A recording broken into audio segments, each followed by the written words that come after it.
जहां दिल्ली के जंतर मंतर पर नीट के एग्जाम और उनमें धांधली को लेकर प्रोटेस्ट लंबे समय से चल रहा था, तो वहीं अब यूपी की सियासत में बुलडोजर की एंट्री है। मौलाना मोहम्मद अली जौहर यूनिवर्सिटी पे, जो कि सपा के वरिष्ठ नेता आजम खां की यूनिवर्सिटी थी, जिस पर रामपुर प्राधिकरण का बुलडोजर चलने वाला है। 40 में से 38 ऐसी बिल्डिंग हैं जिनके नक्शे पास नहीं हैं और उनको अब तोड़ने के लिए 15 दिन का अल्टीमेटम वो दिया गया है। अब इसके विरोध में, इसको रोकने के लिए तो समाजवादी पार्टी के छात्र सभा के जो लोग हैं, उन्होंने आगरा विश्वविद्यालय में हस्ताक्षर अभियान चलाया है। ये लोग हैं, इन्होंने यहीं अभी हस्ताक्षर किए हैं।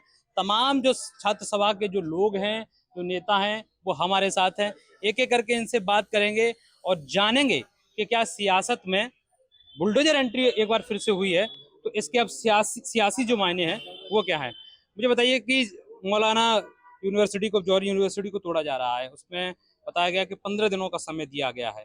आज आप हस्ताक्षर अभियान चला रहे हैं। कहीं भी अगर शिक्षा के मंदिर में कोई भी शिक्षा का मंदिर बनाया जाता है, वहाँ छात्री पढ़ता है। क्या कोई व्यक्ति विशेष या व्यक्ति जात समुदाय के लोग तो पढ़ते नहीं है उसमें। अगर आपको नाम से प्रॉब्लम है तो आप उसका नाम भगत सिंह के नाम से कर दीजिए, पहला।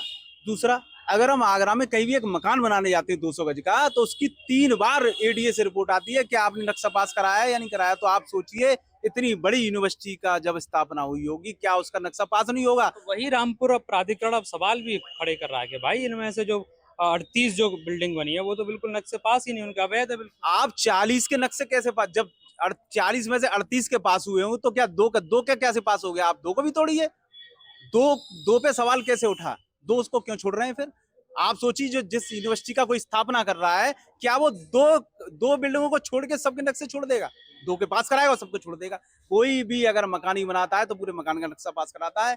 देश भावना से है। कई प्राइवेट यूनिवर्सिटियां हैं, अगर उनकी जांच कराई जाएगी, उनके किसी के मानक पूरे लग रहा है कि सपा के नेताओं की बिल्डिंगों पर ये बुलडोजर एक्शन होना है, ये हो रहा है, ऐसा माना जा रहा है। तो राजनीतिक क्या दलों की आ ही नहीं रही है ना, बात तो स्टूडेंट्स की आ रही है। और जब स्टूडेंट यहाँ पे पढ़ रहे हैं, सब लोग साथ में ही तो पढ़ रहे हैं। कभी भी हम किसी मंदिर को नहीं तोड़ते, तो हम किसी यूनिवर्सिटी या किसी को सेपरेट कैसे कर सकते हैं। सबसे पहली बात तो यही आती है। दूसरी चीज, यहाँ पे सब कुछ मिलके होता है, तो एक चीज को सेपरेट कैसे कर सकता है कोई। जब बच्चा एक्सपेक्टेशन रखता है कि हम कहीं पढ़ने जा रहे हैं, कुछ करने जा रहे हैं, तो ऑब्वियसली वो ग्रुपिंग में ही होगा, सब लोग साथ में पढ़ेंगे, अलग से तो कोई नहीं पढ़ेगा ना। तो कोई तरीका ही नहीं है ना तोड़ने का। मुख्यमंत्री योगी आदित्यनाथ कह रहे हैं कि जीरो जीरो टॉलरेंस की नीति के तहत ये सब किया जा रहा है। माफियाओं की, भू माफियाओं की जितने भी सरकारी जगह पर कब्जा है, उस सबको तोड़ा जाएगा, सबको हटाया जाएगा। अब ऐसे में यूनिवर्सिटी पर कार्रवाई कार्रवाई अगर मैं कहती हूँ कि अगर कॉलेजेस को, सारे स्कूलों को अगर माफियाओं की जगह बोल रहे हैं, तो शिक्षा बंद कर देते हैं। क्यों कर रहे हैं पढ़ाई। या खुद भी इतने बड़े बड़े नेता जो बैठे हैं, सब पढ़े लिखे तो है ना। जो लोग पढ़े लिखे नहीं है, वो कैसे नीतियां अपनाएंगे कि राजनीति दल में आना कैसे। या मैं तो कहती हूँ राजनीति को साइड ही हटा दी जाए, ये पढ़ाई की बात है। यूनिवर्सिटी को बचाने के लिए क्या मुहिम? जो हम कर रहे हैं देख ही रहे हो आप, और इससे ज्यादा करेंगे अगर जरूरत पड़ेगी तो। लाखों छात्र सर, हजारों छात्र उस यूनिवर्सिटी में पढ़ते हैं, अब उनका भविष्य कहीं ना कहीं खतरे में है। आप देखिए, जब से भारतीय जनता पार्टी की सरकार इस देश में आई है, उत्तर प्रदेश से लेकर दिल्ली तक छात्रों का जो शोषण उत्पीड़न इस सरकार में हुआ है। छात्र रोजगार मांगता है, छात्र को लाठी मिलती है। छात्र शिक्षा मांगता है, विद्यालय हो, स्कूल हो। आप देखिए, इस पे तो बुलडोजर चला रहे हैं। हर रोज 25 सरकारी विद्यालय बंद हो रहे हैं इस सरकार में।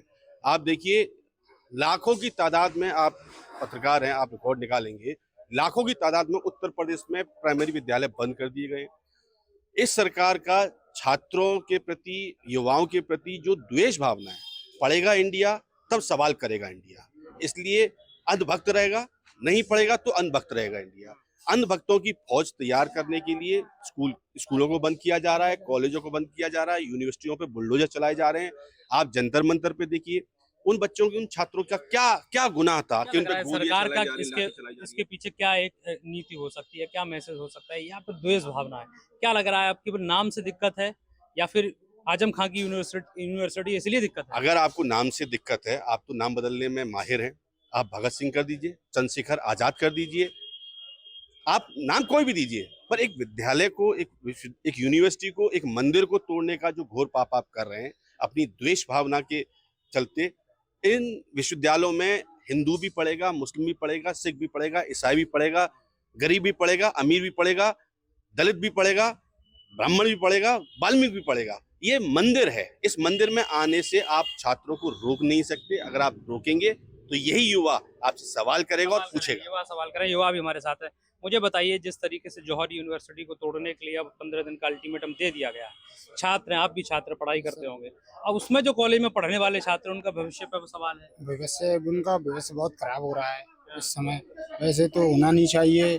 मैं और ये कहना चाहता हूँ कि भविष्य सभी लोग वहाँ पर पढ़ रहे हैं, सभी धर्म के लोग वहाँ पर पढ़ रहे हैं और समय से तोड़ने नहीं चाहिए वो। कहीं ना कहीं यूनिवर्सिटी नहीं तोड़ी जाए, नहीं तोड़नी देखिए चाहिए। ये तमाम हमारे साथ वो छात्र सभा के सदस्य हैं, नेता हैं, जो आज इस कैंपस में इकट्ठे हुए हैं, जो जौहर यूनिवर्सिटी है उसे तोड़ने के एवज में से रोकने के लिए यहाँ इकट्ठे हुए, हस्ताक्षर अभियान चलाया है। साफ तौर से कहना है कि अगर सरकार का नाम से अगर दिक्कत है तो उसका नाम बदल दिया जाए, क्रांतिकारियों के नाम पर उसकी यूनिवर्सिटी का जो नाम है वो रख दिया जाए, लेकिन छात्रों के भविष्य को ध्यान में रखते हुए उस यूनिवर्सिटी को ना तोड़ा जाए। अगर ऐसा होता है तो आगे ये सभी लोग जो आंदोलन है उसे और तेज करेंगे। मैं अपने साथी कैमरा पर्सन विकास गुप्ता के साथ हरिकांत शर्मा, न्यूज़ लीडर आगरा।